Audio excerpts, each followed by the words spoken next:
¿Alguna vez te has preguntado de dónde viene la cerveza? ¿Cómo se produce? ¿Con qué se hace? En este episodio contestaré todas esas preguntas y muchas más.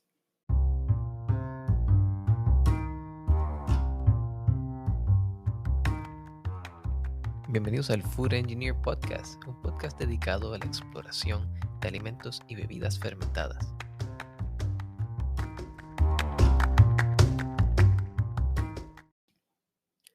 Tú has estado ahí, abres una cerveza, estás con los panas y te pones a pensar, ¿de dónde sale esta cerveza? ¿Qué tiene adentro? ¿Será bueno para mí? ¿No lo será? Pues en este episodio te voy a contar todo eso. Vamos a empezar por los ingredientes. La cerveza está hecha principalmente de 4 ingredientes básicos: agua, cebada malteada, lúpulos y levadura. Hay muchos otros ingredientes los cuales pueden ser añadidos en el proceso de su elaboración, pero por ahora vamos a enfocarnos en estos 4 principales. La cebada malteada no es otra cosa que un cereal. De hecho, es el quinto cereal más cultivado en el mundo entero, con sobre 53 millones de hectáreas. La cebada es un grano que es muy rico en nutrientes y que a su vez es el grano ideal para la elaboración de cerveza. ¿Por qué? Bueno, a pesar de ser un grano que ha sido cultivado por milenios, tiene la característica de ser una unidad completa. Este cereal tiene básicamente 3 piezas o 3 partes. El grano de cereal tiene un salvado o una cáscara, seguido por un endospermo, que es donde están todos esos almidones y proteínas. Y tiene un germen el cual tiene varias vitaminas, grasas insaturadas, proteínas y antioxidantes. Pero, ¿por qué es tan especial? Bueno, la cebada tiene un alto contenido de almidones con respecto a otros tipos de cereales y a su vez un bajo contenido de proteínas. Los almidones son utilizados eventualmente para convertirlos en azúcares para la cerveza, y las proteínas bajas evitan que la cerveza sea muy turbia o muy oscura. En el proceso de malteado, básicamente es una germinación controlada. Lo que estamos haciendo es, este grano de cebada se moja o se humedece y por una cantidad de tiempo, ya sea unas 24 o 48 horas, hasta que empieza a suceder algo bien interesante dentro del grano. El germen comienza a activar y comienza a crecer. Se empiezan a crear varias enzimas que normalmente la planta utilizaría para convertir el endospermo en nutrientes para la planta. Y empieza a crecer una plántula, una pequeña raíz. Y en ese punto el malteador detiene ese proceso, seca esa malta y la lleva a un horno o la lleva a una tostadora donde le da el color ideal para la cerveza. Y no es un solo tipo, hay cientos de variedades. Sí, hay varios tipos de colores, hay distintas preparaciones para hacerla más o menos dulce, para darle distintas características que nosotros buscamos en esa cerveza. Es importante notar que el grano que se utiliza para hacer cerveza es la calidad más alta de cebada que se produce.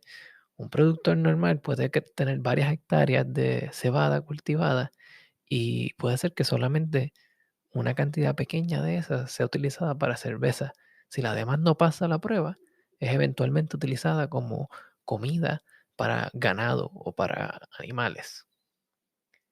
El próximo ingrediente son los lúpulos. Los lúpulos son básicamente una flor de una enredadera, una planta que se le llamaba the wolf plant, la planta lobo, y por eso su nombre científico Humulus lupulus. Existen varias variedades de la planta de lúpulo. Existe una variedad principal en Europa, que es la que utilizamos mayormente para cerveza, pero también existe una subvariedad llamada Neomexicanus, que es el tipo de planta de lúpulo que está en el Nuevo Mundo. Esta enredadera crece a un rango muy elevado durante la primavera y crea estas flores color verde que tienen dentro de sí eh, un polvo amarillento que contiene unos ácidos que van a crear ese amargor que nosotros deseamos impartir a nuestra cerveza. Esta planta solamente crece en las latitudes 35 a 55. Estamos hablando de lugares bastante fríos, al norte de Estados Unidos, principalmente en la región de Yakima, en el estado de Washington, en el estado de Nueva York, Oregon, pero también en Europa, en lugares como Alemania e Inglaterra.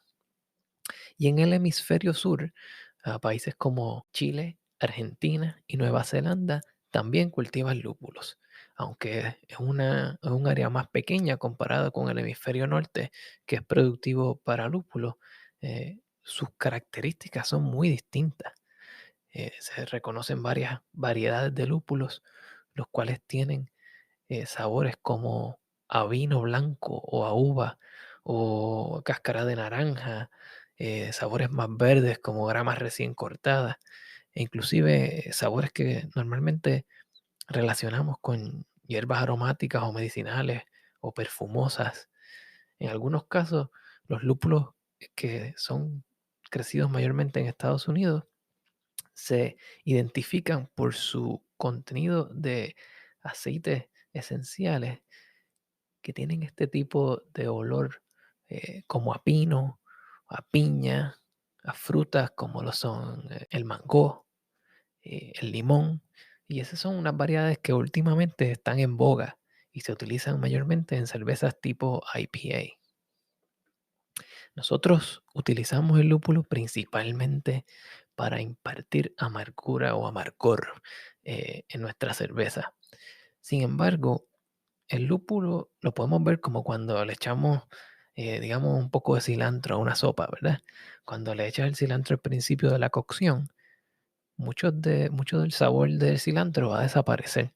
Sin embargo, si se lo echas al final de la cocción, esos olores y esos sabores van a estar más presentes. Lo mismo pasa con el lúpulo. Cuando lo echamos al principio de la cocción de la cerveza, el lúpulo tiende a impartir un amargor intenso y mientras le damos menos tiempo de cocción al lúpulo, obtenemos sabores verdes, sabores más a hierbas frescas. Y si se añaden después de la cocción o en los últimos minutos, lo más intenso que vamos a recibir de ese lúpulo va a ser el aroma. Y esto es utilizado a gran escala en muchas cervezas que están ahora de moda. El próximo elemento en los ingredientes de la cerveza es el agua. Y cuando hablamos del agua tenemos que pensar que es sobre 80% del contenido de la cerveza. Así que es muy importante el tipo de agua que se utiliza en la producción de la misma. El agua tiene una cierta mineralidad, tiene ciertos compuestos en ella que la hacen reaccionar distinto en el proceso químico de convertir el grano de cebada malteada a ese mosto que nosotros queremos que es dulce. Esa mineralidad puede hacer el proceso más fácil o puede hacer el proceso más difícil. Eh, Hay mucha química envuelta en esto y podemos entrar más en detalle en próximos episodios. Pero como regla general, a través del tiempo se ha tratado de imitar el agua de distintas localizaciones alrededor del mundo para recrear recetas en específicas. Como ejemplo de esto tenemos en Inglaterra el agua del Burton upon Trent.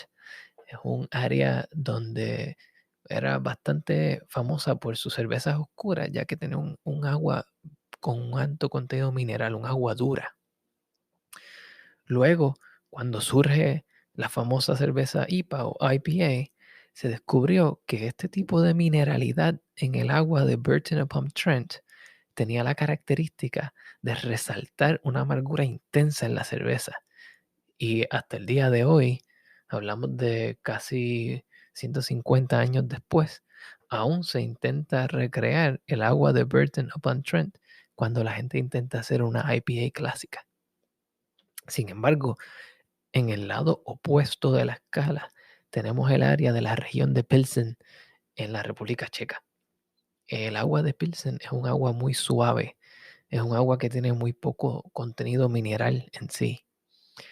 Este tipo de agua no reacciona tanto con los elementos y los minerales y las enzimas que están en el grano que utilizamos al hacer la cerveza, y por ende puede ser utilizada con maltas que son muy claras, que han tenido poco procesamiento, y nos permite crear una cerveza clara con unos sabores muy delicados y que no resalta tanto la amargura o la malta. La química del agua es algo muy complejo. Sin embargo, hay ciertos elementos que los cerveceros pueden jugar con esa agua para, para manipularla y hacer lo que ellos quieran.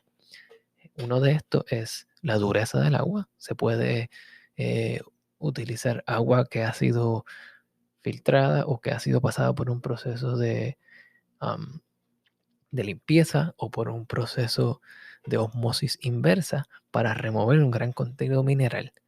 De esta manera, el cervecero puede añadir sales de distintos tipos, los cuales pueden subir ciertos elementos o ciertos compuestos químicos dentro de esa agua y pueden resaltar ciertos ingredientes de la cerveza.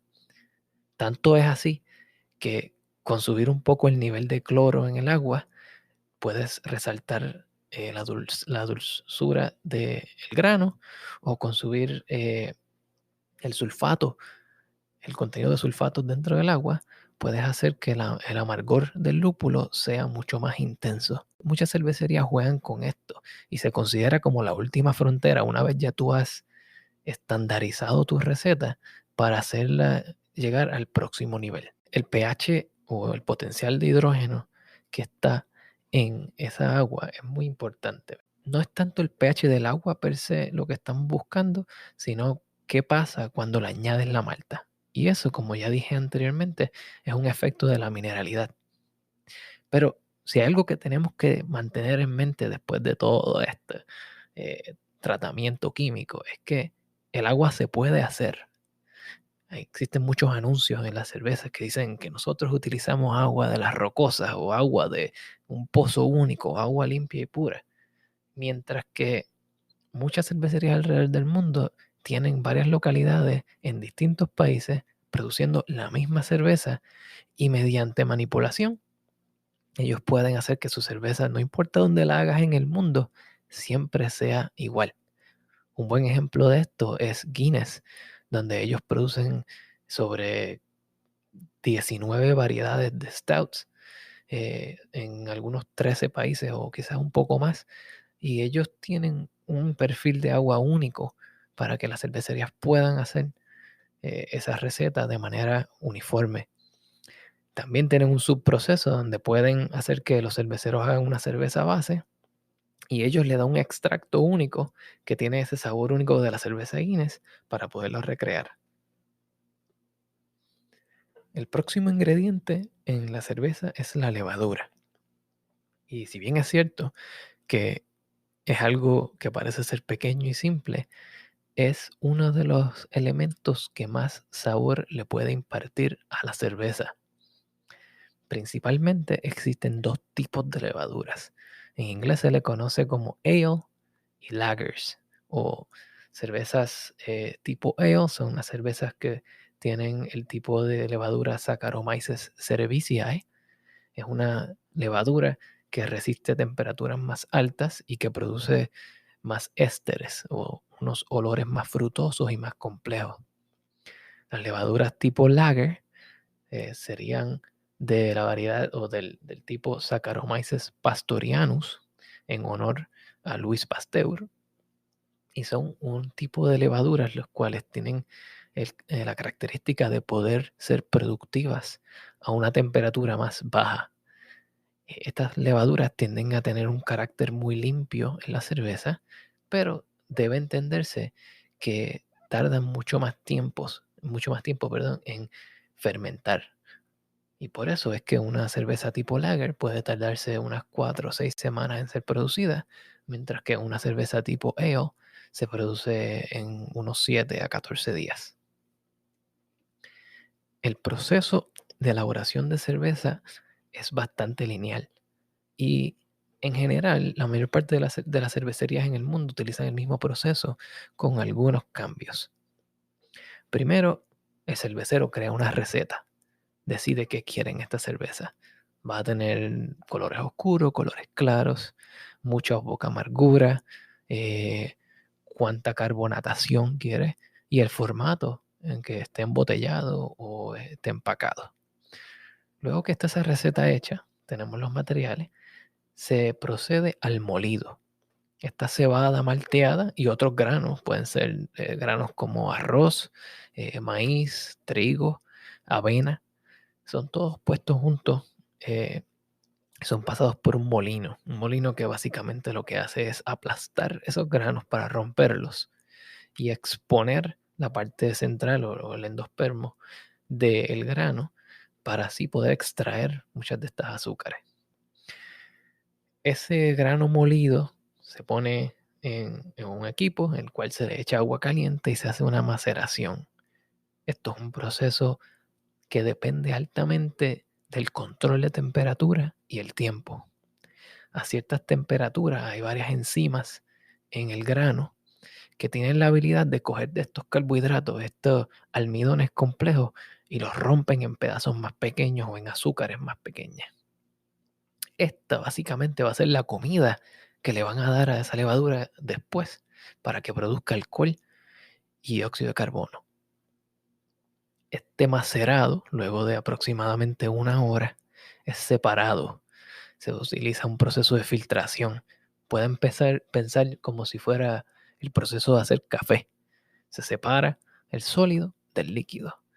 Y nos quedamos con este líquido súper dulce, el cual le llamamos mosto, que se lleva a una olla o una caldera. Este proceso llegamos con el hervido. En el hervido lo primero que se hace es que se añaden lúpulos para dar amargor a la cerveza. El hervido puede tomar entre 60 a 120 minutos y depende mucho de la variedad de cerveza, de la dulzura que se esté buscando y del color. Entre más tiempo se hierve, más se reduce ese mosto, más agua se evapora y obtenemos un concentrado. Durante ese proceso de hervor vamos a estar añadiendo lúpulos en distintos puntos y el tiempo que esos lúpulos pasan hirviendo va a determinar el sabor de esos lúpulos y el balance de amargor versus dulzura en la cerveza. Cuando llegamos a ese punto, vamos a enfriar el mosto rápidamente. Y tengan en cuenta que no llamo esto cerveza, lo llamo mosto, porque se dice que el cervecero hace mosto, la levadura hace cerveza. Una vez enfriamos este mosto rápidamente, para hacer que muchas de estas proteínas que están flotando se coagulen, a ese punto lo vamos a llevar a un punto bastante frío donde la levadura se sienta cómoda trabajando. Añadimos la levadura y entonces comienza la fermentación. En el proceso de fermentación, lo que buscamos es básicamente darle un ambiente cómodo para que la levadura se reproduzca y para que entonces empiece a consumir las azúcares que nosotros con tanto trabajo logramos crear en el macerado. Y las levaduras van a estar produciendo alcohol y dióxido de carbono. Este dióxido de carbono es esa efervescencia que nosotros normalmente notamos en la cerveza. Eh, y en ciertos puntos, ¿verdad? Este dióxido de carbono se puede atrapar y reusar en la cerveza o eventualmente se puede añadir artificialmente. Pero lo más importante del proceso de fermentación es el cambio de sabor que la levadura va a impartir al mosto creando una cerveza y la cantidad de alcohol que produce. Una vez la fermentación completa, vamos a entrar a un proceso de acondicionamiento. Cabe notar que el acondicionamiento puede suceder en la cervecería como puede ocurrir dentro del empaque. Así que vamos a hablar un poquito más de eso a continuación. Una vez el acondicionamiento sucede, En algunos lugares se filtra la cerveza, especialmente cervezas en las cuales son como las Pilsners o las Lagers, que son reconocidas por su claridad. Pero las cervecerías pequeñas tienden a no filtrar su cerveza. Muchas de ellas, las que tienen los medios, logran pasar su cerveza a través de una centrífuga para sacar algunos de los sólidos. Y luego se empaca la cerveza. Y puede ser lata, puede ser botella, puede ser barriles, eh, o puede ser cask, que es básicamente un tipo de barril muy popular en Inglaterra, donde se echa esta cerveza eh, que aún está viva, aún tiene bastante levadura en suspensión, y se le añade un poco de azúcar, se tapa y reiniciamos esta fermentación. Y dentro de este barril, la levadura va a empezar a crear esta efervescencia. Y cuando llega a la barra, ¿verdad? El bartender o la persona que esté a cargo va a ponerle un tap, ¿verdad? Una pluma o una llave a este barril y entonces va a tener una cerveza que es carbonatada naturalmente. Lo mismo sucede con las cervezas que son acondicionadas en botella.